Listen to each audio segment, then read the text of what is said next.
Thank you guys for tuning in to a long-awaited next episode of the JockTalk Podcast. Matt, along with Brock. Brock, how are we doing today? Pretty good. How about yourself? Enjoying some warm weather? Absolutely. 70s today. Supposed to be pretty nice tomorrow, too. So, spring is upon you guys. It's been here for about a month now. The state of North Carolina has had quite a good month, I guess you could say. Obviously, we had some technical difficulties, so we weren't able to get our NCAA Tournament preview or prediction show up. So, if you missed it, obviously, Brock, a huge North Carolina fan. How we feeling? Was it a week past the game, Brock? It's still good. Everybody's still buzzing. Right away it was complete insanity. You follow me on Snapchat, you saw just Buffalo Wild Wings go crazy, but Franklin Street was crazy. I drove students this weekend Ubering, and they were from Chapel Hill, and they said people were starting couches on fire, and it was insane. They said it was amazing to be part of. I could imagine. I know back when the Badgers just getting to the national title was pretty crazy around here, and getting to back-to-back Final Fours was crazy. But what was beating Nova was crazy. Yeah, absolutely. There's a lot of big bracket busters that I wouldn't say big bracket busters, but it was pretty mellow. But who would have thought South Carolina destroying just everybody they ran into pretty much? I think Xavier. Most of us, back, like you said, the show didn't upload, but we had Jordan Polk as our special guest. I'm pretty sure all three of us had South Carolina, losing in the first round to Marquette. Right. Could just be a Wisconsin thing, but yeah, absolutely. But Frank Martin has that team playing well. Yes. What's your biggest takeaway from the tournament? In terms of biggest upset, whether it's a fantastic freshman, players who have declared for the draft. Biggest takeaway from the tournament. I think just by looking at North Carolina winning it, you can see this. There's a different feel for the teams that build for 3 to 4 years than the one and dones. Like you see Duke get bounced with a whole bunch of one and dones. A whole bunch of other teams, UCLA, just Kentucky. Kentucky played very well, but you see like a Kansas, they had a one and done phenom, but they can't carry the team. I think you have North Carolina. North Carolina player said after the game is a brotherhood. You can't develop a brotherhood over limited amount of time in 1 year. So seeing 3-4 years of guys just come in and play together. You could even say that on the Gonzaga side. You've seen a whole bunch of guys play with their heart on their sleeve. They had more to play. It looked like they wanted the game a lot more than these one and dones where Lonzo Ball put up 10 points and didn't even try to will his team to win. So Lonzo Ball, that we could have an entire show on the stupidity of Lavar Ball, but as a player, I like him, but as the antics that his dad has been pulling, it would be exactly what he wants. It's publicity, basically. Definitely. What he wants. Big baller. Carlos back there said LeVar Ball and the whole Ball community overrated. Yeah. I will say Lonzo Ball is a very good basketball player. I think if his dad wasn't hyping him up so much, everyone would still think he would be the number one pick. But now with his dad doing all this, does that hurt his draft stock in the long run? No, I don't think. he's too good of a basketball player. Like, if he was one of those fringe, like maybe a lottery pick, then yeah, he'd probably fall. Probably, I would say maybe to the end of the first round. But he's one of the top 2 or 3 best players in this draft, according to most folks. He got size. He's a good shooter. He's a really, really, really good passer. So, if he was maybe a potential lottery pick, I would say yeah, I'd probably hurt his draft stock, but not being a top 2 player in this draft. You can look at a bunch of players and you can argue that they're ahead of Lonzo Ball. You could say Jason Tatum has a brighter upside than Lonzo Ball. Markelle Fultz could possibly have a brighter upside. There's a bunch of people. You could say Justin Jackson might have one. Yeah. But I think Lonzo Ball will be a decent NBA player because of his passing and his size at that position. Yeah. He kind of reminds me of a Michael Carter-Williams type player, better shooter. A lot better shooter. That doesn't take much though. But I think Lonzo Ball will have a successful NBA career. Maybe not a best of all time. No, nowhere near that. He won't be better than Steph Curry. He won't be better than LeBron. He won't be better than Anthony Davis. He won't be better than Russell Westbrook. You could keep going on and on and on who he's not going to be better. I think Devin Booker is the next brightest star, and he won't even be better than him. I agree. D Book putting up 70, albeit in a loss. We've had a lot of big NBA happenings since the last time. The last time we had a show. You look at Russell Westbrook today putting up 50 today. 50 and a triple-double. Another triple-double breaking the record. He's going to average a triple-double for the season. Yep. You have the issue of resting players coming from the Cavs, the Spurs. The Cavs just had an awful game today. I saw that they blew a 25-point lead and ended up losing in overtime to the Hawks. So, a lot of going on in the NBA, and as with every draft, maybe outside of baseball, depending on where a player goes, I know it's cliche, but it's true. Like, you can't send a really good player to a really, really bad team and expect them to be as good if they were to go to a different team. Mm-hmm. But you mentioned Justin Jackson. I really like him as a pro. He reminds me of Trevor Ariza, Chris Middleton type. Really good shooter, long, lanky, decent, above average defender. But probably, we talk about the best player in the draft, or the best player in college basketball. You look at the Wooden Award winner Frank Mason. Oh yeah. I'm not sure where he's projected in a lot of NBA mock drafts, but he's one of those guys who he's a really good player, really good leader. He's a winner, but maybe not drafted as high as the freshmen or young foreigners because of potential. So I really like him. Another guy from Kansas. He just reminds me of Mario Chalmers, a better Mario Chalmers. Well, clearly, it doesn't take much. Mario Chalmers isn't even in the league anymore, so you could say another guy from Kansas, Josh Jackson, has a huge upside. He had a very good tournament, and he played very well throughout the season. He's a very consistent player, game in and game out. Yep. You could say Gonzaga with what's his name? I can't even. He has Williams Goss. Oh yeah. He's a very good player, and he likes to take over the game. We saw it late in the Carolina game. He may have forced one, that last shot against Kenny Meeks, but he played very well throughout the whole tournament, very consistent. Karnowski, that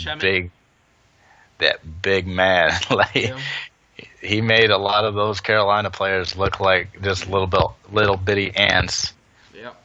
Collins, the other 7-footer. Gonzaga. He was. I think I heard somewhere like he was the third highest recruit on his own high school team, and people are talking about him possibly being a one and done at Gonzaga.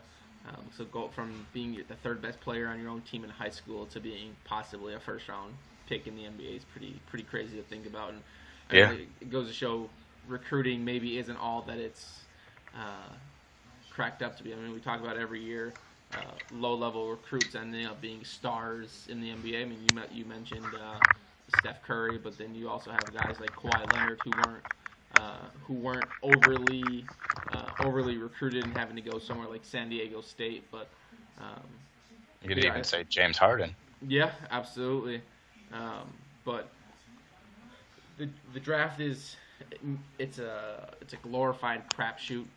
Like I said, the NBA is a little bit different than what it is in the NFL. The NFL, you kind of know what you're getting. You're getting, at least in the first round, you're getting guys who are most likely going to have an immediate impact outside of maybe a couple of positions here and there. But I mean, the NBA season is winding down. Most teams have like 1 or 2 games left. Playoff series have been set for the most part. You know, you mentioned James Harden, you mentioned Russell Westbrook earlier, but that's going to be a great series in the first round of the playoffs. Thunder, Rockets, space there, but Thunder Rockets I think is going to be a really good playoff series. And when we talk about the Bucks a little bit, the Bucks went on a hot streak in March, 14 wins in the month. Giannis is probably cementing his status as most improved player. Talk about the president, Malcolm Brogdon, probably taking over with Embiid being out for the year, back to however many weeks or months ago. Possibly the front man for Rookie of the Year. I know you posted on the Facebook page that he's asked the Bucks to donate to charity instead of campaigning for his Rookie of the Year. I think that speaks volumes. That is campaigning for him to be Rookie of the Year. I mean, they want the Rookie of the Year. Yeah, it's mostly what you do on the court, but they want it to be guys who are good off the floor as well as people who represent what the NBA should be about to be known for, right? Yeah, definitely. I think you said Rookie of the Year. He should be in first place. I think it's either him or Dario Saric on the Sixers. Also, he stepped up huge when Embiid went out, or even when Embiid was there, he played very well. So I think it's a two-man race between those two. Another two-man race is Westbrook and Harden. Who do you have winning the MVP and why? Russell Westbrook. It's easy for me, partly because of the triple doubles. I mean, just the stats in general are great for him. But when you look at what the Rockets are a better team without James Harden than Oklahoma City is without Russell Westbrook. Yeah, definitely. I mean, you look at who on Oklahoma City would be a starter on most teams, like maybe Steven Adams, maybe Victor Oladipo. I mean, on the Rockets you have Eric Gordon, who's a starter quality, Ryan Anderson, starter quality. You just have better surrounding pieces. I understand the Rockets way overperformed expectations, which I think makes it a little bit closer. But for me, it's easy. It's got to be Russ. Yeah, I agree with you. I think Russell Westbrook, what he did to the game this year is just outside of anybody ever. We've seen history made this year so many times with just him. 50-point triple-doubles twice this year. He just did it again today. Averaging a triple-double, 42 triple-doubles on the year. And that's history. I mean, and he's a winning team. It's not like his team is he's getting all these triple-doubles and losing every night. It's not like his team is. I think that's one of those things that, I mean, going back to our preseason show that we talked about, I'm pretty sure one of the things was we talked about Russell Westbrook, if his team is in the playoffs, probably is the MVP. I believe we both picked LeBron at the beginning of the season, but that was the if the Thunder aren't in the playoffs, I'm going James Harden. But they're in the playoffs and they're not just squeaking in there. I mean, they're a 6th seed, so in the West, in the 6th seed in the West, exactly. So what he does for that team is more. I mean, I know it's a two-man race, like you said, but you have guys like Kawhi Leonard who will probably get a couple of votes, maybe not first place votes, and then obviously you have LeBron, who's always going to be in contention. But I think it's easy for me. I think Russell Westbrook, and you mentioned history being made. People always like to bring up that when Oscar Robertson averaged the triple-double back in whenever it was. 70, 72? 70, I would say 71, 72. I think that's what I'm saying. He didn't even win the MVP award that year. You had like just crazy stats that year. He didn't win it that year, but I think this is the year, like I said, even outside of the triple doubles, just the stats in general and the fact that he's taking a really, really bad team without him to the playoffs and going to be in contention to win that series is more than enough. Yeah, definitely. I think with the NBA winding down, we've seen a lot of teams resting their players and people being upset about it. Are you upset about them resting players or not? The way they're doing it, yes. But yeah. I've been this way. I mean, people. It's been more in the story because it's the Cavs and it's LeBron, and LeBron's the most polarizing figure in all sports. But I mean, the Spurs have been doing it for how long? Talk about age. I mean, Tony Parker isn't still playing. Old. He's just been in the league for a very long time. People talk about. I mean, LeBron is not that old. He doesn't need rest, but he's been in the league a long time already. But if you want to rest players, do it one. If you have a big three, if you have a big four, do it one at a time. Yeah. Rest LeBron, then rest Kyrie, then rest Kevin Love. If you're, and Dad just chipped in only at home. I mean, I think it's a good point. I mean, if you're a Bucks fan and you're going to see the Bucks play, you're paying more money to go see them play the Cavaliers than you are to go see them play the Knicks. So, like I said, I think there's ways to rest players, but resting your top 5 starters all in the same game, I don't like it. I'm coming from the standpoint of for the fans and for the integrity of the game, not LeBron's a big pansy. He needs his rest. I could care less about that. LeBron does need his rest. I mean, he's been in the playoffs basically every year of his career, just adding that many more minutes. So for me, it's more of a fan thing. But like I said, rest one guy at a time, then rest the next guys. Or you say that, or is the real question shorten the games? Do you take out 5 games? Make it a 7 or like a 78, 77 game season? I don't think so. I mean, do you start it earlier? I don't think it's a question of how long the season is. The season could be 50 games, but you're still going to rest your guys to get them ready for the playoffs. I mean, if that's the excuse that these teams are using, whether if it's legitimate or not, no matter how short the season is, you're going to see players resting towards the end of the season to get ready for the playoffs. I mean, if you shorten the season, the guys are going to go that much harder. I mean, you have guys like Russell Westbrook, who you can tell give 110% every night. But then you do have guys, as much as you don't like to hear it or they might deny it, that take games off or take nights off or don't want it night in and night out as hard. So I think, like I said, shortening the season, you're just going to see guys going that much harder because the season is shorter and then needing the rest later in the season anyways. So do you extend the season? Say give them an extra week? Like start a week earlier?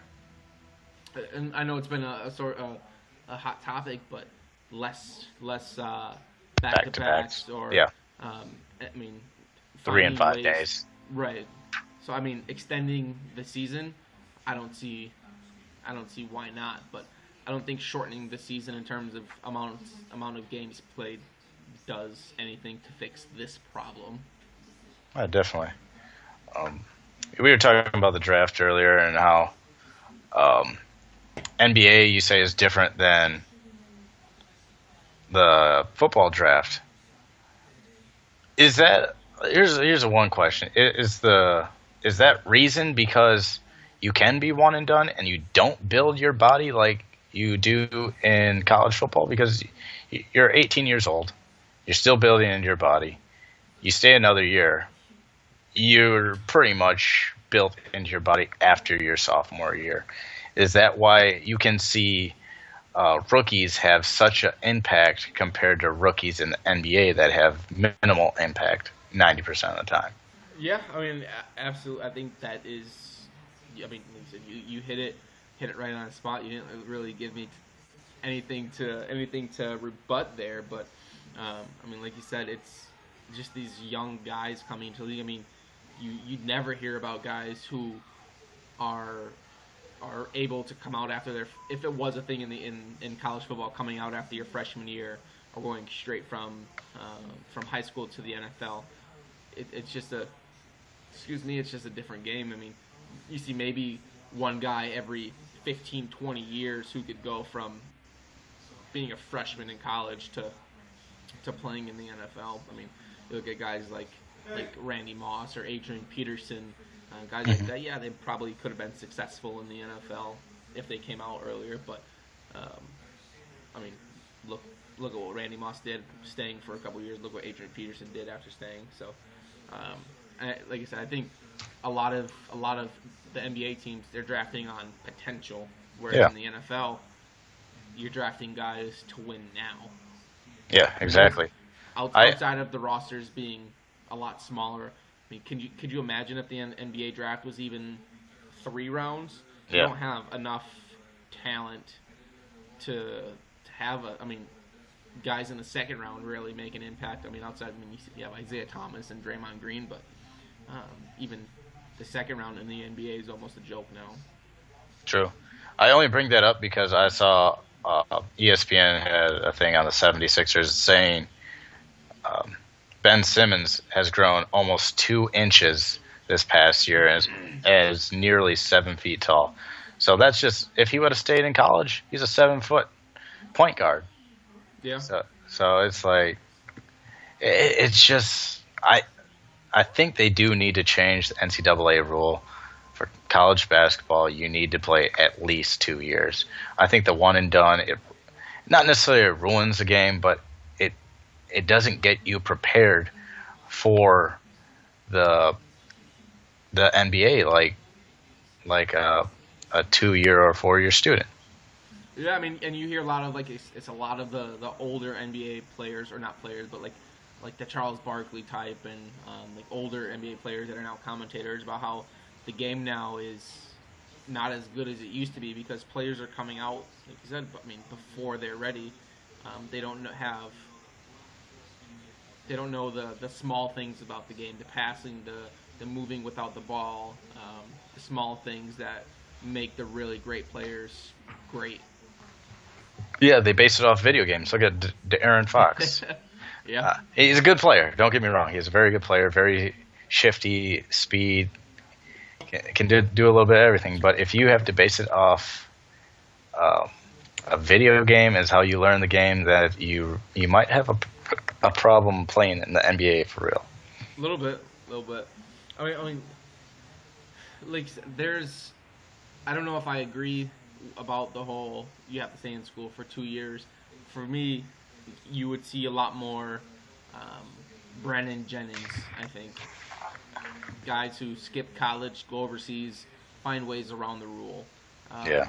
I mean, and then you have certain guys who are ready immediately. So I don't know what the fix is, but I think it has to be adjusted a little bit. Yeah, definitely. Talking about the draft, we're going to bring in our NFL draft expert. Here he is. Oh, yeah. Hi, how are you doing today? Mr. Mataponte. Absolutely. How you doing? I'm doing fantastic. I know I've mentioned this just about every time we talk about it, but the NFL draft is probably my favorite sporting event of the entire year. If my teams aren't involved, let's say if the Badgers aren't in the Final Four, the Packers aren't in the Super Bowl or the playoffs, the Bucks suck, the Brewers season's over, 6 games in. Favorite time of the year. I mean, just between watching film, watching guys who I loved watching in college, either blow it in the NFL or go on to be like reminiscing. I know when that guy played at West Virginia, but then I mean, you look back, like you said, I know we mentioned it's a crapshoot in the NBA, but the NFL. I mean, you look at, speaking of West Virginia, you look at guys and you wonder how they didn't make it even a little bit in the NFL. I mean, Steve Slayton, Pat White. I mean, those are really, really freaking good college football players. Mm-hmm. Monty Ball, who apparently got drunk 4 times a week, but he sounds like he's getting his act together.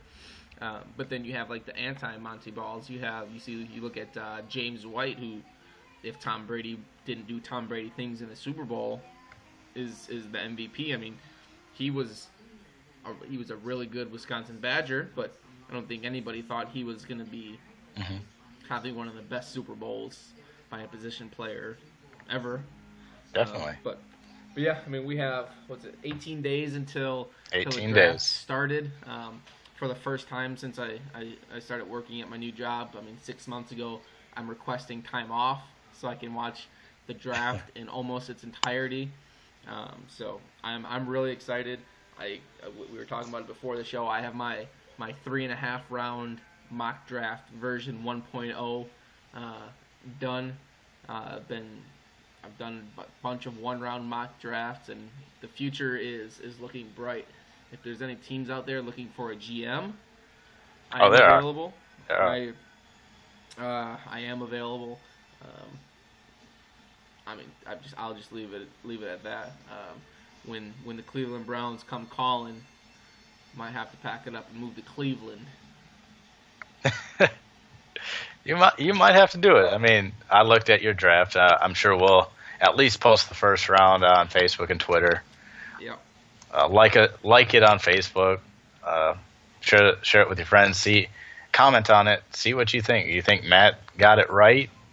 Does your favorite team benefit from what he gave you? I know we have a lot of Bears fans on our following. I know we got some Cleveland Browns fans. Yep. Packers fans, of course. Can't miss out on them. We got a whole bunch of the Carolina fans. Got some Carolina fans. We got a whole bunch of fans from all spectrums of the NFL. I'm sure we got a couple Giants fans, Cowboys fans, Vikings fans. God. We don't have any Lions fans, I don't think. No, but who cares about them, right? Oh, absolutely. I mean, just getting into the draft, we all know, everyone knows, it's the worst kept secret in all the sports every year is who's going to be the first overall pick. Everyone knows it's going to be Myles Garrett from Texas A&M. He's drawing a lot of comparisons to an ex-Packer, a guy who went back home this offseason to Carolina. He's drawing a lot of Julius Peppers comparisons. So faster and bigger and stronger. Yeah, I mean, we talked about the combine workout, his combine and pro day workout. We talked about Obi Melifonwu. Sorry, I probably butchered that, but he combine warrior. I know you really like him. But I mean, there's a lot of really good players in this draft. There's a couple positions that are really deep. Cornerback is stupid deep in this draft. Running back, it's a little bit top heavy, but it is pretty deep in terms of guys who could be really good special teams players or third down backs. But I mean, like I said, I'm just really excited to see the draft when it comes in. Was it the starts on the 28th, I believe. 27th. 27th. Thank you. But you're gonna miss it now. You probably request off the 28th. Probably did. It's a 3-day draft. The first round is one night. Yep. Second and third round the next night, and I believe 4th through the 7th is the final night. So it's gonna be a 3-day bender for me. no sleep, just drafts. But let's get to the Packers a little bit here. I know we talked about it a little bit. We were texting the other night. This is going to be probably a pretty silly question, but let me just ask you straight up. What's the Packers' biggest need early in the draft? Defense, corner, secondary, whatever you want. We talked about if we get a safety, do we move Morgan Burnett to the nickel, to that Micah Hyde deal, or because we know he can tackle. Morgan Burnett played the box very well, and he can cover, he can tackle, he can do all those little things exactly like Micah Hyde did. So if we get a safety, we could possibly do that, but I think we need to take a corner like Obi, or who do you have the Packers taking? I know you have somebody. I have Marlon Humphrey from Alabama going to the Packers.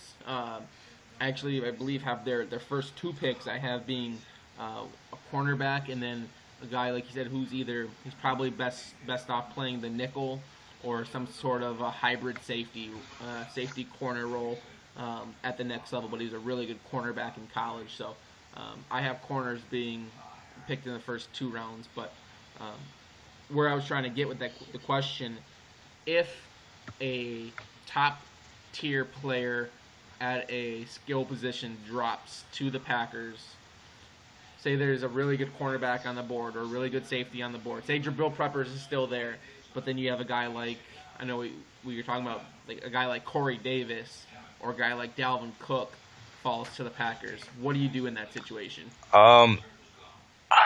As much as I do like Dalvin Cook and Corey Davis, they're both very athletic football players. They make plays, their speed. It's tough because you want to pick the best player on the board, but you want to fill your needs. And what the Packers do year in and year out is they fill their needs over their talent or over who's best. Yep. So I would say they probably I want them to go defense. I really do. I think they need to go secondary, especially we've seen it last year. We already bolstered our offense again this year, bringing in Martellus Bennett, which is insane, and Lance Kendricks, which is insane. Losing Eddie Lacy, I don't think hurts that bad. Not as much as people think it will, because moving Ty Montgomery down back there, I think we can even pick up Devontae Foreman.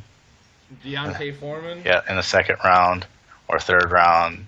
That's as my dad just said, that's his guy. He's Eddie Lacy, but faster. Eddie Lacy had better numbers coming out of Alabama. That's Alabama. Things went downhill after that, though. Look at Trent Richardson. Trent Richardson was great in Alabama. Eddie Lacy was good in the NFL. Yeah. For 2 years when he was healthy. And not fat. Yeah. Even last season, he had a decent start to the season, but then he got hurt and blah, blah, blah, blah, blah. But back to, I'm going to answer my own question that I gave you. Let me finish. So you would go with Jabril Peppers, you were saying? I would go with Jabril Peppers if he was there with those other skill positions. Right. I don't think he'll be there. I don't think so either. He's not there, and like I said, this is version 1. I actually have him going a little bit earlier now. If one of those guys fell to the Packers, say Corey Davis or Dalvin Cook, I hate trading out of the 1st round, but as a GM, from a mind of a GM, I would trade down. There's teams who, if those guys fall, will say the Packers have the 29th overall pick. Say the Rams, they have the 5th pick in the 2nd round. Uh-huh. Give the Packers the 5th pick in the 2nd round and a 3rd rounder.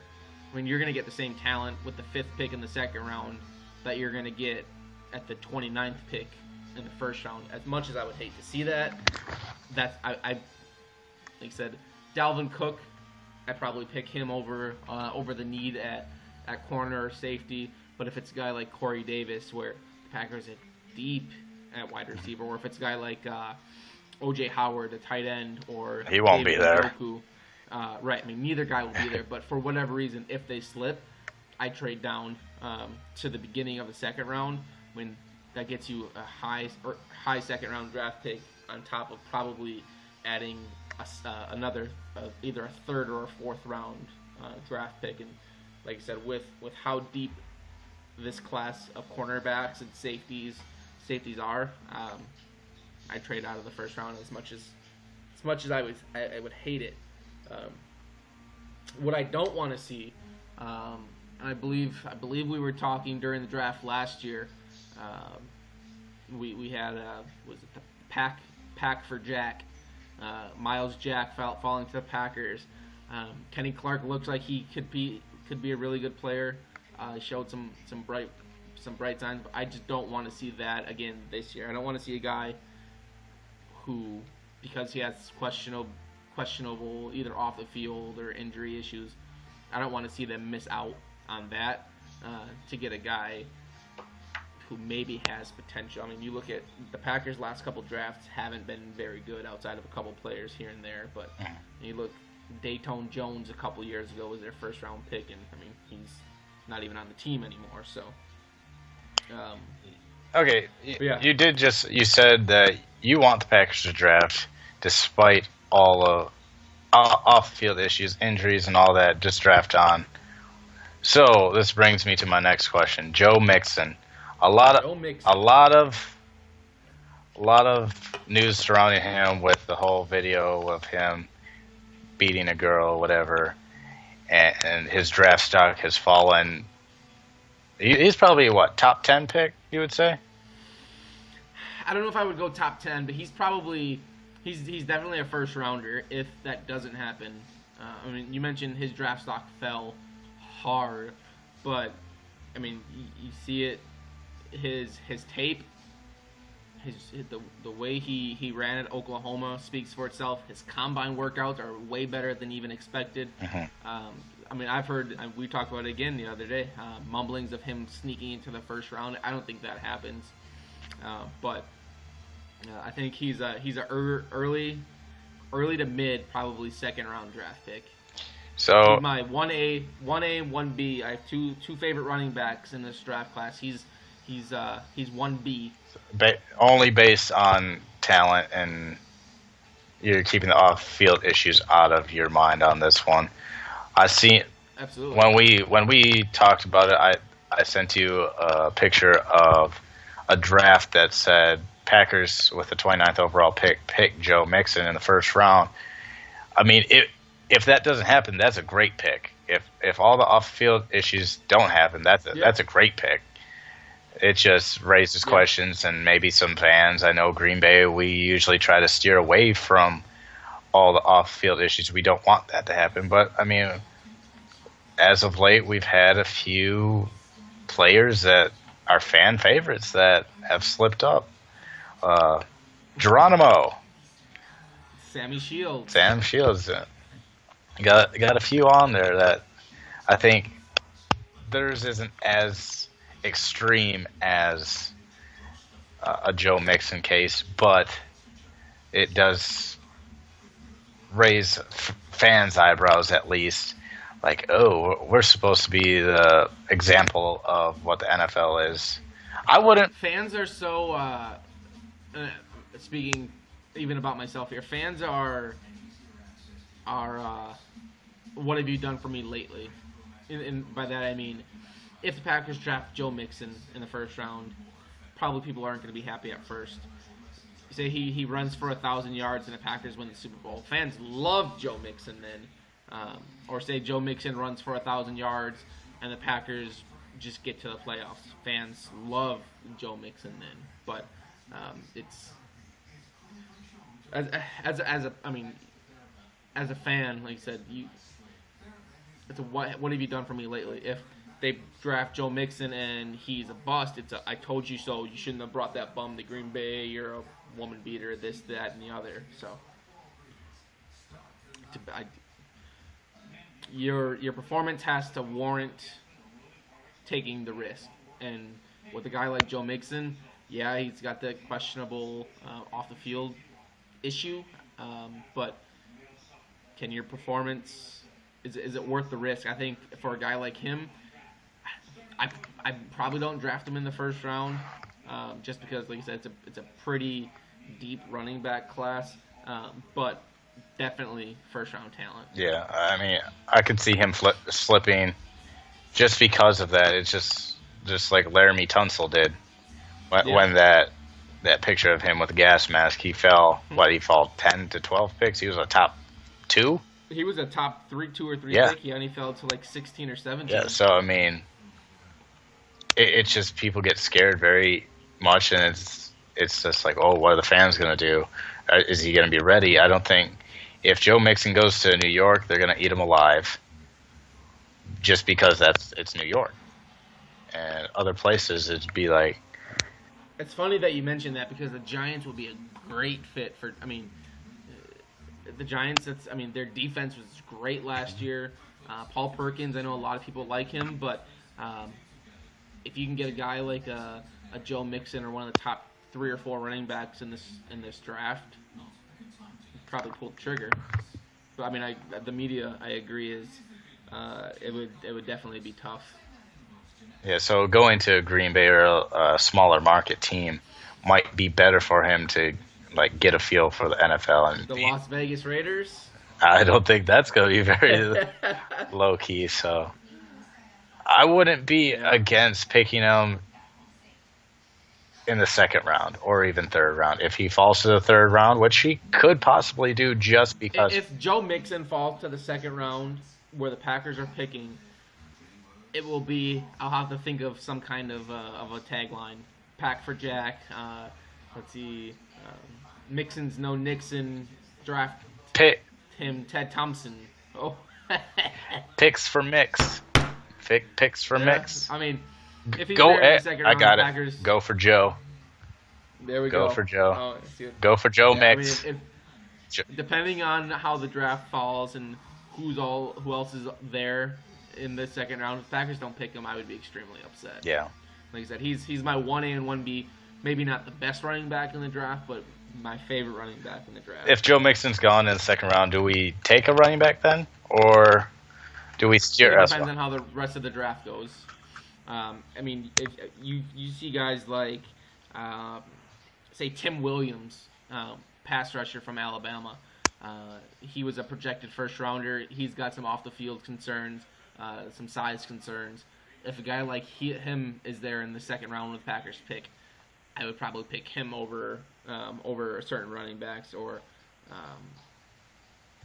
but like I said, I mean, there's 5 running backs who I would be okay with the Packers taking in with either of their first 2 picks. I mean, you have the top 3, obviously. You have Christian McCaffrey, Dalvin Cook, Leonard Fournette. Probably Leonard Fournette, he's not going to be there when the Packers pick. Probably fits the best power runner. Don't really need a guy who can catch out of the backfield. That's why you have Ty Montgomery. But then you have Joe Mixon, and then you have a guy, Alvin Kamara from Tennessee. He's a really, really good catcher out of the backfield, above average blocker, really decent speed. He's a poor man's Dalvin Cook. I would be okay if the Packers picked any of those 5 guys with either of their first 2 picks. But, like I said, it just depends. I mean, you have Deontay Foreman. If they picked him in the second round, I would be happy with the pick. But like I said, it just depends on how the rest of the draft falls. Oh, definitely. It's always, you never know who's going to pick who. You could think someone's going to pick him, and then he just picks somebody way different and just messes up the whole draft. But moving on from the Packers now, a lot of talks. Everybody knows Cleveland's going to take Myles Garrett, right? Yep. Then who's next? Who do you think goes next? I mean, we got an offensive lineman, a big pass rusher, possible quarterback in the mix, or no? Not for me, no. I think the 49ers, obviously they need a quarterback, but they need a lot more than just a quarterback. Sam Darnold from USC, he's not in this draft, but he'll be in next year's draft. A lot of people think that the 49ers are just going to tank to get him, keep him in California next year. So for me, Jamal Adams is the best player in this draft. I have the 49ers going Jamal Adams at number 2. I've seen him dropping as low as 11 in some people's mock drafts somehow. I don't see it. So like I said, I think Jamal Adams. Now the 49ers, they've used a lot of high picks on defense the last couple years. I mean, I know Solomon Thomas from Stanford is a popular pick there, but I mean, you have Eric Armstead. You have Eric Reed was a pretty high draft pick a couple years ago in the secondary. So I think between him and Jamal Adams, I think it's a really good secondary for them. Yeah, definitely. Another thing that always comes along with every draft, quarterbacks. That's right. A lot of talks. Who's going to be the first quarterback taken? Is it Deshaun Watson, Mitch Trubisky, Deshaun Kaiser? Who do you have? Who do you have as your number one quarterback, and who's he going to? Because there's a lot of top teams up there that could use a good young quarterback to build their team around. Absolutely. I mentioned this earlier about Frank Mason. Really good college player, good leader. He's a winner. And like you said, he's just a really good player. That's Deshaun Watson. Deshaun Watson, really good leader, really good player. He's a winner. Played in a little bit of a pro style offense. But for me, I think the best quarterback in this draft is Mitch Trubisky from your North Carolina Tar Heels. He was only a 1-year starter, but like I said, I really, really like him. He reminds me of Alex Smith. That's right. He reminds me of Alex Smith. He's sneaky athletic, maybe not the fastest guy, but can run if he needs to. He's got a stronger arm than Alex Smith though. But that's who he reminds me of. My favorite quarterback in the draft, though, I know you asked about him before the show, but Patrick Mahomes. He's got the best arm in this entire draft. He's probably got the best arm. You had Cardale Jones a couple years ago, but Patrick Mahomes has an insane arm. I don't know if you've seen the video of him throwing the ball 80 yards in the air on a dime, but he's going to be a first-round draft pick. There's either going to be 3 or 4 quarterbacks picked in the first round this year. But Mitch Trubisky is the first quarterback I have coming off the board. 2? I have him going to the Browns with their second pick popular in the first pick. round. That's a very popular pick. I'm not going to disagree with you there. He is a Ohio guy, so they're bringing him back to Cleveland. I wouldn't be surprised if they do that. I think the only other spot you would see a quarterback taken before that is if you see a trade, or I can see the Jets going with a quarterback at 6. I mean, they have Luke McCown, who's probably going to start 6. Josh or Luke? Josh. Luke. Yeah, Josh. Whoever the Bears had. Yeah, the Bears. It's Josh. They're all the same. They all suck. Yeah. He's going to start probably 6 to 12 games, and then if they draft a quarterback in the first round, give way to him. But he's that good enough bridge quarterback. Nobody expects the Jets to be a playoff team this next year. So if there's a quarterback taken before that, I think it's to the Jets at 6, unless there's a trade coming up. But like I said, I think there's going to be 3 to 4 quarterbacks picked in the first round. I do have Deshaun Watson going to Houston at number 25. I think he goes in and he beats out Tom Savage. I think he's an instant. That doesn't take much. He's an instant starter. And then I actually have the Bears trading back into the first round as well, giving up their second round pick, which is the 4th pick in the second round, and like a 4th rounder. And I have them getting Deshaun Kaiser with the last pick in the first round, they're pulling a Teddy Bridgewater. The Bears are pulling a Minnesota and getting a guy with the last pick in the first round. So, like I said, when I revise this, it'll definitely be 4 quarterbacks in the first round. I think Patrick Mahomes, he's one of those rare arm talents You hear that every time. Arm talent. Do you think he kind of compares to what the Broncos did with Paxton Lynch last year? In terms of like drafting and would they trade up to get him, or they just surprised everybody with Paxton Lynch over a couple of these other quarterbacks that what you would say was a decent quarterback class last year, especially at the top? Yeah, I think some team is going to surprise. Whether if it's, you look, whether if it's the Redskins preparing for life after Kirk, the Giants preparing for life after Eli Manning. Steelers? Could the Steelers hop in there and grab somebody? You have the Steelers. You have as high as 13. The Arizona Cardinals. Carson Palmer is on his. Patrick Mahomes would be great in Arizona now that I think of it. I could picture Patrick Mahomes going as high as 13. You look at all the speedy wide receivers that the Cardinals have, and you have a guy who can throw the ball 600 yards in the air. I say as high as 13, and I think he probably does get picked higher than Deshaun Watson, which, like you said, it's really similar to Paxton Lynch, where you just have a complete surprise that he's picked above certain other quarterbacks. So, are you saying that Austin Mahomes is definitely your sleep? Oh, what the fuck was I thinking? All right. Are you saying he is your sleeper of the draft? At the quarterback position, yes, but overall, no. There's a couple of other guys.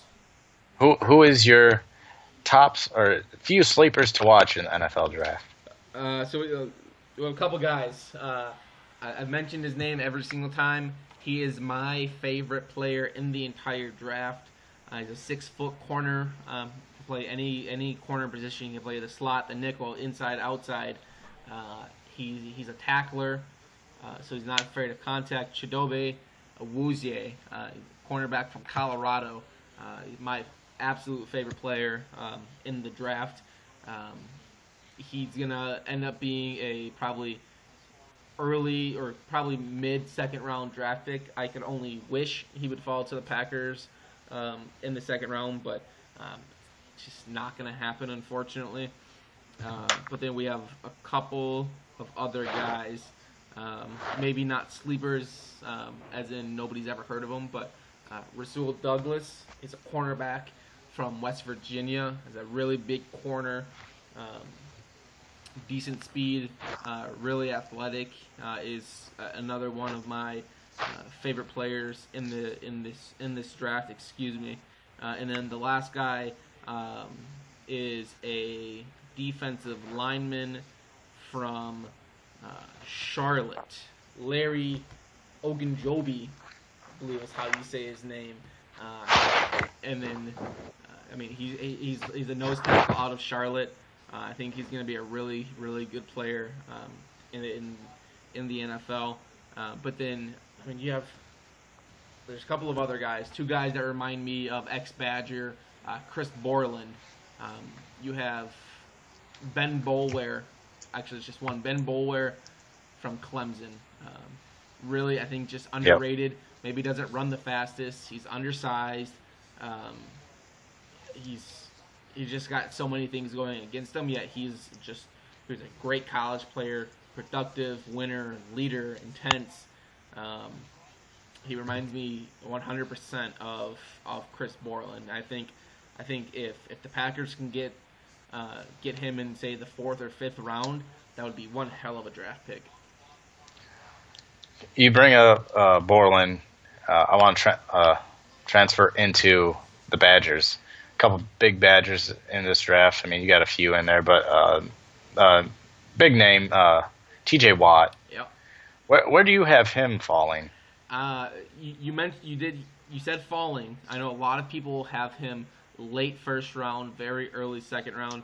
I have him going in the middle of the second round. I have him going to the Colts with the 46th overall pick. I think it fits a need. I think it puts him in a position to succeed playing on turf. Allows him to play a little bit faster than he maybe is. I think I think he would be an excellent Indianapolis Colt. The earliest that I could see him going, I can see him going to the Packers at the end of the first round. I don't think it'll happen because when we as Packers fans want something to happen, it never does, and there would be nothing I would want more than to keep a homegrown Wisconsin Badger star playing at home. But I can see it. Is there any chance that he teams up with his big brother down in Houston? I don't think so. The Texans in the first round, I think they're going either quarterback or quarterback. Yeah. They lost A.J. Boye to, I believe, Jacksonville. So I think they either go quarterback or cornerback. And then he's just not going to be there in the second round. So unless they trade up to get him, I just don't see it happening. All right. Who do you think out of this draft? We went sleepers earlier. Who's your biggest bust? Who's going to be the biggest bust? Is it a quarterback? Because that's like the biggest thing is the quarterbacks are always just seem to be the biggest bust. But who's your biggest bust? Who is my biggest bust? That's a good question. I wasn't ready for that one. Let me see. He's a guy who was really hyped up before the season, top 10 pick before the season, really hyped up after the college football season. He's been testing really poorly. It's apparently got a little bit of a hamstring issue, which has been part of that.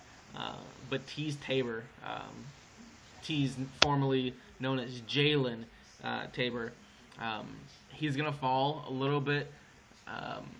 Just watching tape on him, he gets beat deep.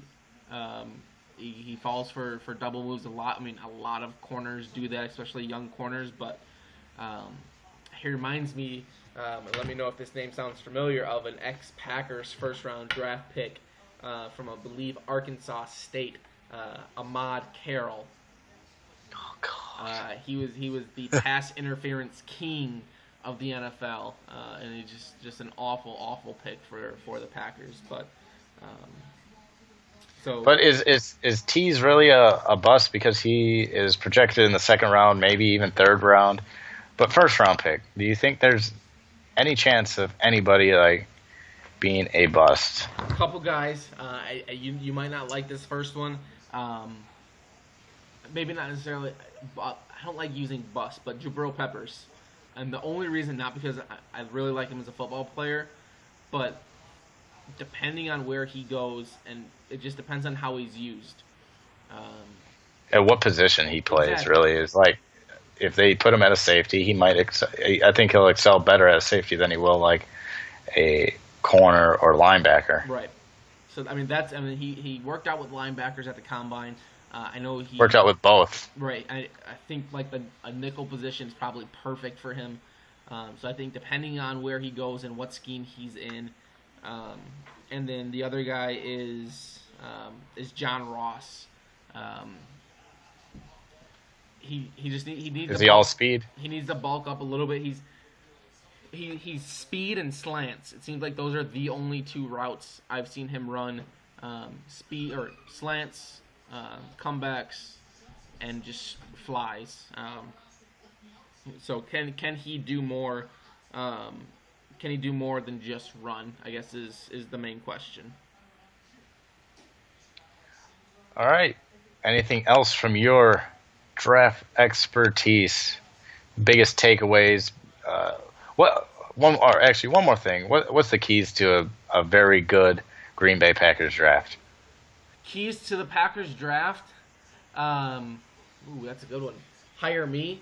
No. Oh. I'm your agent. Just get me paid. The keys to the Packers draft, I think you have to. The Packers pride themselves, and I know a lot of fans pride Ted Thompson on his drafting of late round gems or late round prospects. He has to kill it in the first 3 rounds. Like I said, the class is way too deep. Don't reach for a cornerback in the first round. If there's a guy at the end of the first round. Like I said, best player available. Period. If it's Forrest Lamp, I know we talked about it. Probably one of the guys. If they pick an offensive lineman, the only guy I would want them to pick in the first round. The cornerback is just way too deep to reach for a guy in the first round. I guess that's the main thing for me. That and then just don't draft anybody from UCLA. Apparently, I mean that's true. But that draft size, cornerback draft size, too many small safeties or too many small cornerbacks. Excuse me. But I actually have one question for you, revolving the Packers, the draft, and actually an NFL rumor. Would you trade the Packers' first-round draft pick? I don't know how much they're asking, but the Packers' first-round pick, for Richard Sherman.